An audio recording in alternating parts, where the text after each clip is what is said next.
Neuvillette and Wriothesley. They're here too. Good to see you, traveler. Paimon. I trust all has been going well for you. Big news, everyone. The Udex is out of his office on important business. Is that genuinely something people would consider big news? Why wouldn't they? Important business is a big deal. Ah, yes, you're quite right. When someone you care about requires emotional support, being there for them at the right time and place is of the utmost importance. After reading the Maréchal Phantom's reports, I had a feeling a trip here might be in order. Take note. That, my friends, is how Monsieur Neuvillette shows that he cares. We're both here for the same purpose, actually, to accompany Sigewinne as she pays her respects to her late teacher. So the old friend she mentioned was her teacher then? The witch? Oh, sorry. Paimon didn't mean to be rude. It's only because Sigewinne calls her that all the time, so... I doubt she considers that title to be offensive, Paimon. Don't worry. Indeed. In fact, I believe Sigewinne would take it as a sign of affection. She has spoken of this doctor on many occasions, and it sounds like she was a truly generous individual. In those days, many people harbored prejudices against Melusines. She was the only teacher willing to take Sigewinne on as a student. Wow. It's really nice of you two to be here for Sigewinne. Guess you guys really look out for your younger colleagues, huh? Younger colleague?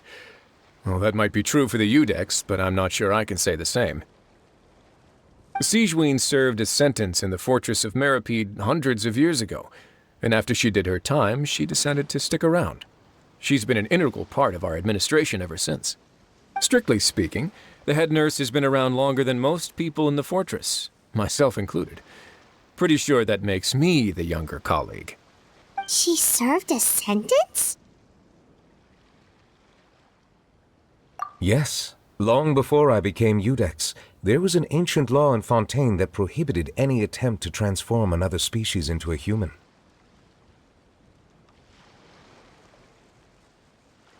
Initially, I and most researchers believed this law to have been imposed due to ethical concerns. But now, it seems more likely that the law was nothing more than an insurance policy, a way for Egeria to ensure that her people would remain insulated from the truth, thus enabling them to lead more straightforward, happier lives. Ignorance is bliss, as they say. Sigewinne had her reasons for choosing to obtain a human form, but the act was nonetheless in clear violation of the law. Could you tell us a little bit more about what happened back then? Certainly. Sigewinne does not object to her close friends learning about her history. In fact, I first learned of it myself because she confessed the truth to me of her own volition.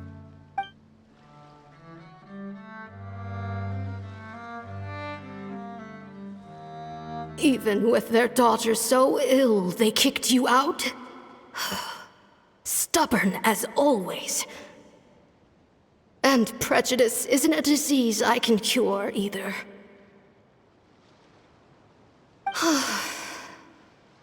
Shame that I don't have the energy to get over there. You're laughable, you old witch. You want to save everyone in Fontaine, but you can't even save the patient before you. Master, what are you... I discovered a strange disease, one I suspect that every Fontainian suffers from. But without witnesses or proof, no one will believe me. I had no choice but to experiment on myself to find a cure, but I hit a wall. And as you can see, it took a wretched toll on me. Then I'll find a cure for you, and then you can go cure her. There's no need. I am beyond saving now. There's nothing you can do. But, Master... As I said before, a doctor's duty is to treat whatever ailments they can.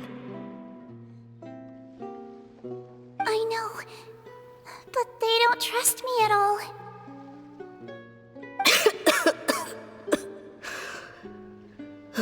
That girl. She's your first ever patient, isn't she? Tell me, what cost are you willing to bear to see her cured? I'll do whatever it takes. Even if it means breaking the law and being punished for it? As long as I don't hurt anyone. Yes.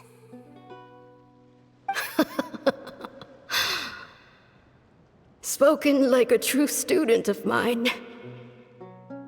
Then I shall make one more final gamble.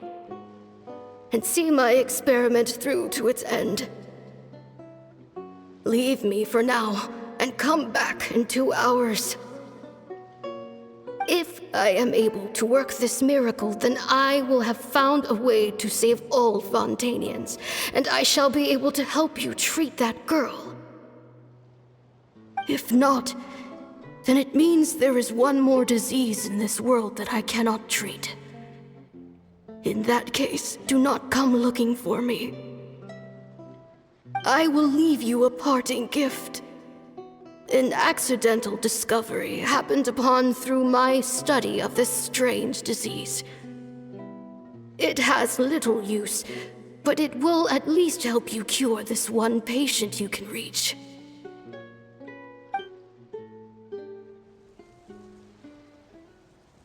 When Sigewinne returned, the miracle had not occurred. She found a potion bottle and a note on the table. After using the potion as instructed, she gained her current form, breaking Fontaine's law in the process. And after I had confirmed the veracity of the events, I gave my verdict. So that's what happened. I fear Sigewinne only understood the full story after the truth about the dissolution of Fontanians was uncovered. When I reflected on all this with that knowledge in hand, I felt a deep sense of regret. As I use the law to uphold justice, there are times when I cannot help but acknowledge its ruthlessness. After the final details of the events surrounding Sigewinne's transformation came to light, I checked several sources and, thankfully, the legal code does not require Sigewinne to shoulder any additional punishment. Wonder how she feels about all this. Since she invited you here, I imagine she intends to speak of these matters with you, no?